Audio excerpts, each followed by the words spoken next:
آج کے اس بیان میں انشاءاللہ جمعہ میں پڑھے جانے والے خطبے کے متعلق چند باتیں سننے کی سعادت حاصل کریں گے۔ جمعہ کی نماز یہ فرض عین ہے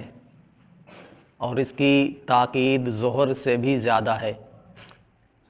جمعہ کی نماز یہ ظہر کی نماز کی جگہ ہے کہ جس نے جمعہ کی نماز پڑھ لیا اس سے ظہر کی نماز ساقط ہو جاتی ہے۔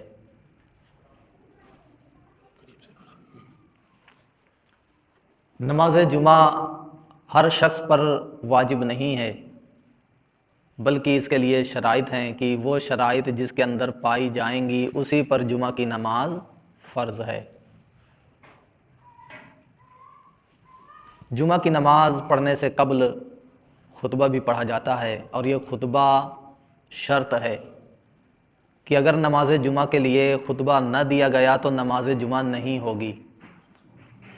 جس طرح جمعہ کے قائم ہونے کی دیگر شرائط ہیں کہ ان میں سے اگر ایک بھی شرط نہ پائی جائے تو جمعہ کی نماز وہاں ادا کرنا درست اور جائز نہیں ہوتا، اسی طرح نماز جمعہ کی شرائط میں سے ایک شرط خطبہ پڑھنا بھی ہے۔ اب یہاں پر ایک سوال پیدا ہوتا ہے کہ یہ خطبے میں کیا پڑھا جاتا ہے؟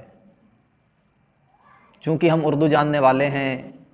عربی سے ہمیں واقفیت نہیں ہے اور یہ خطبہ عربی میں پڑھا جاتا ہے،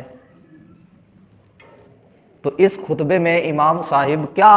کہہ رہے ہوتے ہیں، کیا بیان کر رہے ہوتے ہیں، ہمیں سمجھ میں نہیں آتا۔ حالانکہ اس خطبے کو نماز جمعہ میں رکھنے کی وجہ یہی تھی کہ لوگ اس پر عمل کریں، اس کو سنیں، اس کو سمجھیں، اس پر عمل کریں،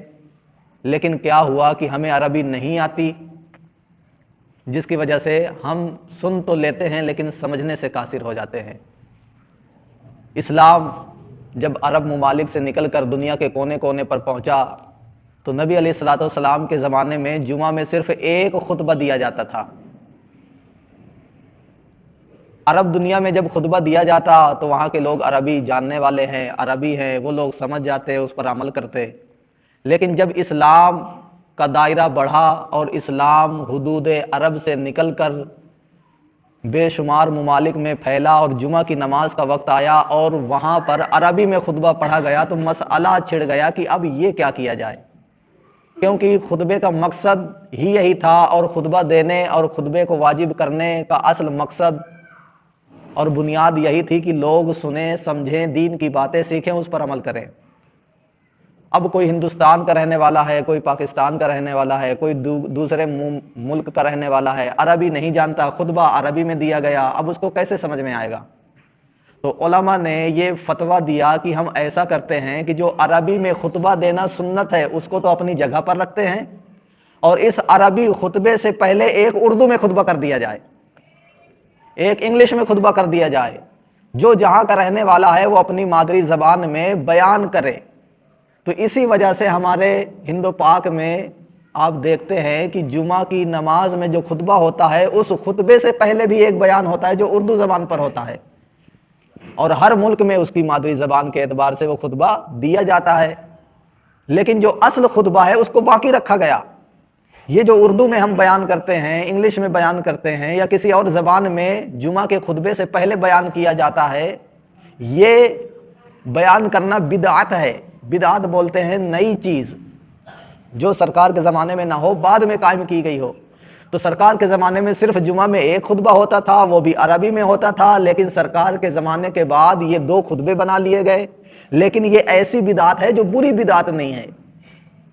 اس لیے کہ اگر اس اردو والے خطبے کو عربی والے خطبے کی جگہ میں رکھتے اور عربی والا خطبہ ختم کر دیتے تو پھر یہ ہوتی بری بدعت، کہ ایسی بدعت ہے کہ سرکار کی سنت کو اس نے مٹا دیا، لیکن علماء نے اس سنت کو اپنی جگہ پر رکھا، عربی خطبے کو برقرار رکھا اور اس کے ساتھ ساتھ اس سے پہلے ایک اردو میں بیان کرنے کا حکم دے دیا تاکہ وہ مقصد، جس مقصد کے لیے جمعہ میں خطبہ رکھا گیا تھا، وہ مقصد فوت نہ ہو، ختم نہ ہو۔ تو پیارا اور محترم اسلامی بھائیو، عربی میں جو جمعہ کے دن خطبہ ہوتا ہے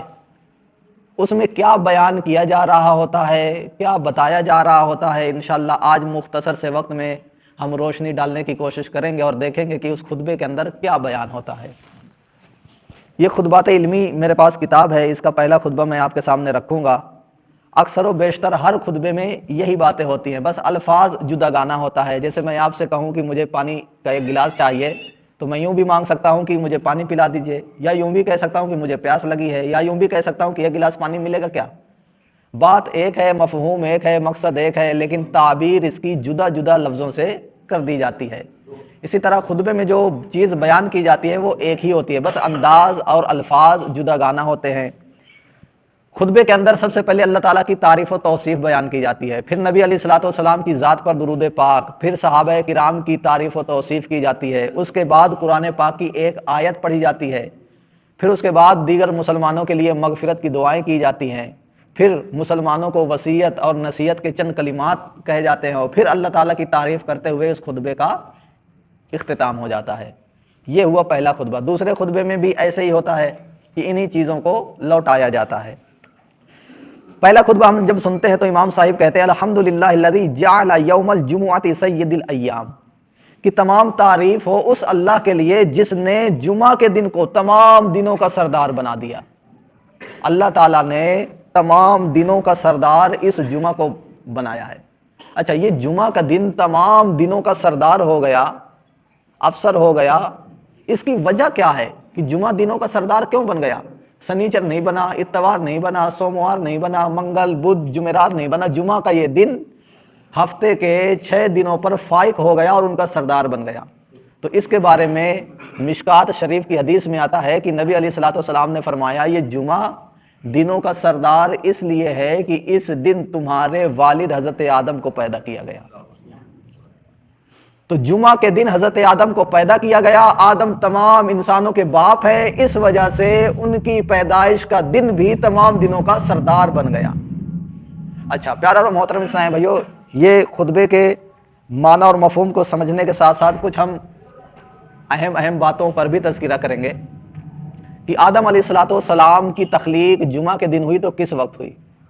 تو وہ وقت تھا عصر سے لے کر مغرب کے درمیان۔ اس درمیان حضرت آدم علیہ الصلوۃ والسلام کو پیدا کیا گیا۔ علماء فرماتے ہیں کہ جو شخص ہر جمعہ کو عصر کی نماز پڑھنے سے لے کر مغرب کی اذان ہونے تک ایک وظیفہ ہے، میں انشاءاللہ بتاؤں گا، وہ وظیفہ کرتا رہے اور جب مغرب کی اذان کو 11 منٹ باقی رہ جائے پھر دعا کرے، جو دعا کرے گا اس کی دعا قبول ہوگی۔ ایک تو یہ ذکر کی فضیلت کی وجہ سے، دوسرا حضرت آدم علیہ الصلوۃ والسلام کی پیدائش کے وقت جو دعا مانگی جائے اللہ تعالیٰ قبول کرتا ہے، کیونکہ آدم علیہ الصلوۃ والسلام کو اللہ تعالیٰ نے اپنا خلیفہ بنایا ہے۔ تو پیارا اور محترم اسلام بھائیو، علماء کہتے ہیں کہ جب حضرت آدم کی پیدائش کے وقت میں رب دعا قبول کرے تو جس وقت آدم علیہ الصلوۃ والسلام کے بھی نبی، ہمارے نبی، اچھے نبی، آخری نبی پیدا ہوئے، کیا اس وقت اللہ تعالیٰ دعا قبول نہیں فرمائے گا؟ یقیناً ہمارے نبی صبح صادق کے وقت پیدا ہوئے، رات جا رہی تھی، دن آ رہا تھا، اسی لیے علماء فرماتے ہیں کہ جب صبح صادق کا وقت ہوتا ہے اللہ کی رحمت پکار کر اعلان کر رہی ہوتی ہے کہ ہے کوئی مانگنے والا، اس کی جھولی بھر دی جائے، ہے کوئی گناہوں سے مغفرت طلب کرنے والا کہ اس کی مغفرت فرما دی جائے، تو سحری کے وقت دعا قبول ہوتی ہے اس وجہ سے کہ وہ نبی علیہ الصلوۃ والسلام کی پیدائش کا وقت ہے۔ لہذا ہمیں بھی چاہیے کہ اگر کوئی کام اٹک جائے، کوئی مصیبت، کوئی مشکل، کوئی بیماری جان چھوڑنے کا نام نہیں لے رہی، تو ان 2 وقتوں میں ضرور دعا کی جائے اور دعا کرنے کا اہتمام کیا جائے۔ انشاءاللہ آپ دیکھیں گے کہ اس کی برکت سے آپ کی دعائیں قبول ہو جائیں گی اور وہ بیماری، پریشانی، دکھ، تکلیف، رنج، مصیبت سب ختم ہو جائے گی۔ ایک تو ہے جمعہ کے دن عصر سے لے کر مغرب کے درمیان، اور روزانہ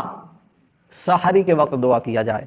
تو اس میں بتایا گیا الحمدللہ الذی جعل یوم الجمعہ سید الایام، کی تمام تعریف ہے اس اللہ کے لیے جس نے دنوں میں سے جمعہ کو دنوں کا سردار بنا دیا۔ ولا نعبد ولا نستعین الا ایاہ، اور ہم اللہ کی عبادت کرتے ہیں اور اللہ سے مدد چاہتے ہیں۔ ہم اللہ ہی کی عبادت کرتے ہیں، ہم اللہ کے علاوہ کسی کی عبادت نہیں کرتے اور اللہ سے مدد چاہتے ہیں۔ اللہ سے مدد چاہتے ہو تو پھر اولیاء کرام سے مدد کیوں چاہتے ہو؟ یا خواجہ مجھے لڑکا دے دے، یا خواجہ میرا کاروبار صحیح ہو جائے، یا خواجہ مجھے شفا مل جائے۔ ابھی تو آپ نے کہا، خطبے میں بھی یہی کہا جاتا ہے ولا نستعین الا ایاہ، کہ ہم مدد نہیں مانگتے مگر تجھ ہی سے۔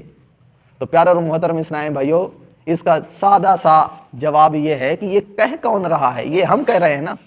اللہ تو نہیں کہہ رہا، اللہ تو نہیں کہہ رہا۔ ہاں حقیقی مدد کرنے والا تو اللہ ہی ہے، اولیاء اللہ کی عطا سے مدد کرتے ہیں، ورنہ تو پھر ایسا ہوگا کہ آدھے قرآن کو مانا جائے آدھے قرآن کو نہ مانا جائے۔ حالانکہ قرآن پاک میں آیا وَاسْتَعِينُوا بِالصَّبْرِ وَالصَّلَاةِ کہ مدد مانگو نماز سے اور صبر سے۔ تو ابھی تو اللہ سے مدد مانگ رہے تھے، اب نماز اور صبر سے کیوں مانگ رہے ہو؟ چلو آپ یہ کہہ سکتے ہو کہ نماز اللہ کی عبادت ہوتی ہے، تو بتاؤ صبر کون کرتا ہے؟ تم کرتے ہو کہ اللہ کرتا ہے؟ تو اپنے صبر سے مدد مانگنے کا قرآن میں جب کہا گیا تو کیا اولیاء کرام سے مدد نہیں مانگ سکتے؟ پھر علماء فرماتے ہیں کہ نماز سے مدد مانگو، اچھی بات ہے، مانگنا چاہیے، لیکن ہماری نماز قبول ہوئی یا نہیں ہوئی ہمیں پتہ ہے؟ نہیں پتہ نا۔ لیکن وہ اللہ کے مقبول بندے اللہ کی بارگاہ میں قبول ہیں، یہ تو ہر کوئی جانتا ہے، تبھی تو 800 سال 900 سال انتقال کو ہو گئے، آج بھی مخلوق کا تانتا نہیں ٹوٹ رہا، میلہ سا لگا رہتا ہے ان کے دربار میں۔ اور ان کے زمانے بلکہ ان کے بعد کے بادشاہوں کی قبروں کو بھی دیکھ لیا جائے، کوئی تھوکنے کے لیے بھی نہیں جاتا، اور وہاں تو میلہ ہی لگا رہتا ہے، صبح دیکھو تو شام دیکھو تو رات دیکھو تو دن دیکھو تو ہر وقت اور ہر مہینے ہر دن میں میلہ لگا ہوا ہے۔ تو یہ پہچان ہے اللہ کی بارگاہ میں مقبول ہونے کا۔ تو جب غیر مقبول اعمال کو وسیلہ بنا سکتے ہو تو اللہ کے مقبول بندوں کو کیوں نہیں بنا سکتے؟ پھر اللہ تعالیٰ نے دوسری مقامات پر ارشاد فرمایا وَابْتَغُوا الیہ الوسیلہ، اس کی جانب وسیلہ ڈھونڈو۔ اللہ خود بھی بخش سکتا ہے، اللہ خود بھی ڈائریکٹ دے سکتا ہے، لیکن اس نے وسیلہ رکھا، اسباب رکھا، تو لہذا جو اسباب کے ذریعے سے آتا ہے اس کا کام جلدی ہوتا ہے۔ اور یہ دنیا میں کوئی اتنی مشکل بات نہیں ہے، ہم اگر ڈائریکٹ ودھایک کے پاس چلے جائیں، نہ جان نہ پہچان، بڑی خالہ سلام، وہ بھیجا دے گا، بلکہ اس کا واچ مین جو ہوگا، گیٹ مین ہوگا، وہی بھگا دے گا۔ لیکن اس ودھایک کے دوست کو لے جاؤ ساتھ میں، اس کے رشتہ دار کو لے جاؤ، اس کے ملاقاتی کو لے جاؤ، پہچان والے کو لے جاؤ، تو باہر نہیں بلکہ اندر بیٹھنے کی جگہ بھی ملتی ہے، کام بھی ہو جاتا ہے، ایک کپ چائے فری میں مل جاتی ہے۔ تو یہ تو دنیا کا دستور اور طریقہ ہے کہ اگر کسی پہچان والے کو بڑے کی بارگاہ میں لے جاؤ تو کام جلدی ہو جاتا ہے۔ اب رب سے بڑی بارگاہ کون ہوگی؟ جب غوث اعظم کا، خواجہ غریب نواز کا، سیدنا سرکار کا وسیلہ ہم لے کر اللہ کی بارگاہ میں پہنچیں گے تو اللہ تعالیٰ مزید دے گا۔ تو یہ ہوا کہ اللہ سے مدد مانگو، اللہ حقیقی مدد کرنے والا ہے، اولیاء اللہ کے بغیر مدد نہیں کر سکتے، مدد اللہ ہی کرتا ہے، لیکن اللہ ذریعہ ہے، اللہ ذریعہ بناتا ہے، ذریعے سے دیتا ہے، خود اللہ ڈائریکٹ کسی بندے کو نہیں دیتا۔ قرآن پاک میرا فرماتا ہے بندوں کی شان یہ نہیں کہ رب ان سے کلام کرے، کیونکہ رب جس سے کلام کرتا ہے وہ نبی ہوتا ہے۔ تو اگر سب سے اللہ تعالیٰ کلام کرنے لگے، بات کرنے لگے، تو سارے لوگ نبی ہو جائیں گے، اور ایسا ہو نہیں سکتا۔ تو اللہ ڈائریکٹ نہیں دیتا، کسی ذریعے سے دیتا ہے۔ اور جب ہم بچپن میں تھے، ماں کے گود میں تھے، تو اللہ ہمیں روزی کیسے دیتا تھا؟ ماں کے وسیلے سے دیتا تھا نا۔ اچھا، آگے فرمایا گیا وَهُوَ الَّذِي فَرَضَ صَلَاةَ الْجُمُعَةِ، اور اللہ وہی ہے جس نے جمعہ کی نماز فرض فرما دی، جمعہ کی نماز فرض فرما دی۔ آگے کہا جاتا ہے فَاسْعَوْا إِلَىٰ ذِكْرِ اللَّهِ، اللہ کے ذکر کی جانب دوڑو، سعی کرو، جلدی کرو۔ اسی لیے پیارے اور محترم اسلام بھائیو، ایک مسئلہ ہے کہ جمعہ کی جو ہی اذان ہو جاتی ہے، اذان ہوتے ہی مسجد کی جانب چل دینا، مسجد کی جانب تیاری کرنے لگنا، یہ ہر مسلمان پر واجب ہے جس پر جمعہ فرض ہے۔ لیکن ہم کیا کرتے ہیں کہ جمعہ کے دن اذان ہو جاتی ہے، بیٹھے رہتے ہیں، چلو تھوڑا سے لوگ آئیں گے تب جاؤں گا، خطبے کے وقت جاؤں گا۔ تو جو شخص تیار ہو، نہا کر، وضو بنا کر، اور اذان ہو گئی پھر بھی مسجد میں نہیں آتا، تو اس کو واجب کے چھوڑنے کا گناہ ملے گا۔ جو ہی پہلی اذان ہو گئی اس وقت سے سعی واجب ہو جاتی ہے، حتیٰ کہ اگر اذان کے بعد کسی نے کوئی چیز خریدی یا کوئی چیز بیچی، یہ حرام ہے، یہ چیز حرام ہے۔ حتیٰ کہ گھر سے اذان ہو گئی، گھر سے چلا مسجد کی جانب، راستے میں بھی خرید و فروخت نہیں کر سکتا، راستے میں بھی کوئی دکان ملی نہیں لے سکتا۔ اور اکثر ہوتا ہے جس جگہ کتابوں کی دکان لگی رہتی ہے، عطر کی دکان لگی رہتی ہے، اذان ہو چکی ہے، ہمارے اسلامی بھائی آتے ہیں اور دکان سے لاؤ عطر دے دو، ٹوپی دے دو، تو اذان کے بعد نہیں خریدنا چاہیے۔ خرید و فروخت حرام ہے، خرید و فروخت یہ حرام ہے۔ اور یہ کوئی اس طرح کا مسئلہ نہیں ہے کہ یہ اختلافی مسئلہ ہو، یہ ہر ایک کے یہاں مسئلہ ہے، ہر امام کے یہاں یہ مسئلہ ہے کہ اب تمام کام کاج چھوڑ دینے ہیں، بس جمعہ کی تیاری کرنا ہے۔ ہاں، اذان ہو گئی ہے، کسی کا وضو نہیں ہے، تو وضو بنانے میں جو وقت لگے گا اس میں گناہ نہیں ملے گا، کیونکہ یہ جمعہ کی تیاری ہے۔ یا کوئی اذان ہو گئی اور غسل نہیں کیا، کپڑا نہیں پہنا، تو کپڑا پہن سکتا ہے، غسل کر سکتا ہے۔ اچھا، بھوک لگی ہے اور بڑی تیز بھوک لگی ہے، اور یہ ہے کہ میں کھانا کھا لوں گا اور جاؤں گا تو نماز مل جائے گی، تو پھر یہ ہے کہ کھانا کھا لے اور جلدی سے کھائے، اور اتنا کھائے جتنا میں چل سکتا ہوں، یہ نہیں کہ بھر پیٹ، جتنے میں کام چل سکتا ہو اتنا کھا کے ترنت جمعہ کے لیے بھاگے۔ اور اگر اذان ہو گئی ہے، کھانے کی خواہش بھی نہیں ہے، اور چائے آ گئی یا ناشتہ آ گیا، کھانا آ گیا، لاؤ چلتے ہیں کھا لیتے ہیں، تو وہ کھانے گیا تو یہ گناہ گار ہوگا۔ اسی طرح پیارا اور محترم اسلام بھائیو، ایک مستحب یہ ہے کہ جمعہ کے دن جمعہ کی نماز سے پہلے کچھ نہ کھایا جائے۔ ہاں صبح ناشتہ کر لیں آپ 7-8 بجے، جب 10 بجے تو 10 بجے سے لے کر پھر نہیں کھانا چاہیے، لیکن یہ کوئی فرض واجب نہیں ہے، کھا لے گا تو گناہ گار نہیں ہوگا، مستحب ہے۔ حافظ ملت کے شاگرد رشید علامہ عبد المعبین نعمانی مدظ ذیلہ العالی کو میں نے دیکھا کہ جمعہ کے دن صبح ناشتہ کر لیں گے، اس کے بعد پھر جمعہ کی نماز ہونے تک نہیں کھاتے، تو لہٰذا ہمیں بھی یہ عادت اپنانی چاہیے کہ کچھ نہ کھائیں، لیکن اگر کوئی کھا لیا تو میں بتا چکا ہوں گناہ گار نہیں ہوا۔ اچھا، تو فسعوا الی ذکر اللہ، اللہ کے ذکر کی جانب سعی کرو، جلدی کرو، اور یہ فسعوا فعل امر ہے، فعل امر ہوتا ہے حکم کے لیے، اللہ نے قرآن پاک میں سورہ جمعہ میں حکم دیا کہ چلو جلدی کرو، اب یہ حکم واجب کے لیے آتا ہے، تو لہٰذا اس کے لیے سعی کرنا، اذان ہوتے ہی مسجد کی جانب چل دینا، یہ کیا ہو جائے گا؟ واجب ہو جائے گا۔ اچھا، پھر اس کے بعد نبی علیہ الصلوۃ والسلام پر درود پڑھا جاتا ہے، والصلاۃ علی محمد سید الانام، درود ہو محمد صلی اللہ تعالی علیہ وسلم پر جو تمام لوگوں کے سردار ہیں، وعلی آلہ واصحابہ الکرام، اور آپ کے محترم مکرم صحابہ کرام پر، خصوصاً علی افضل البشر بعد الانبیاء بالتحقیق، یقیناً جو انبیاء علیہ الصلوۃ والسلام کے بعد تمام انسانوں سے افضل ہیں، کون؟ امیر المؤمنین ابی بکر الصدیق، حضرت ابو بکر صدیق، ان پر اللہ کی رحمت ہوں۔ پھر حضرت فاروق اعظم کا نام لیا جاتا ہے، پھر عثمان غنی کا، پھر حضرت علی کا، پھر حضرت عباس کا، پھر حضرت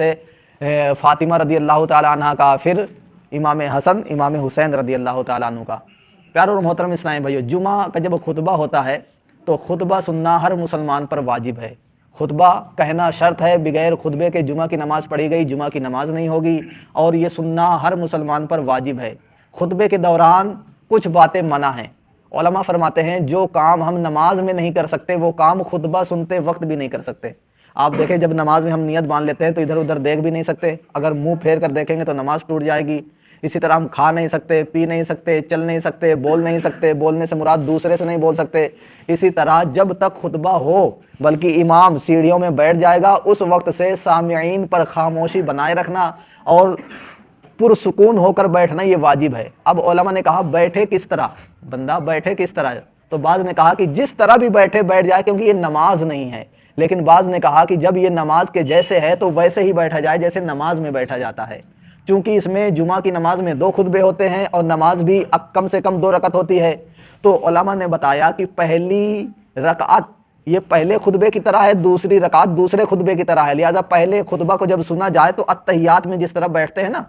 اس طرح بیٹھ کر اپنے ہاتھوں کو باندھ لیا جائے اور نگاہ گود میں رکھی جائے، اور جب امام دوسرا خطبہ دینا شروع کرے تو ہاتھ کو پھر ہم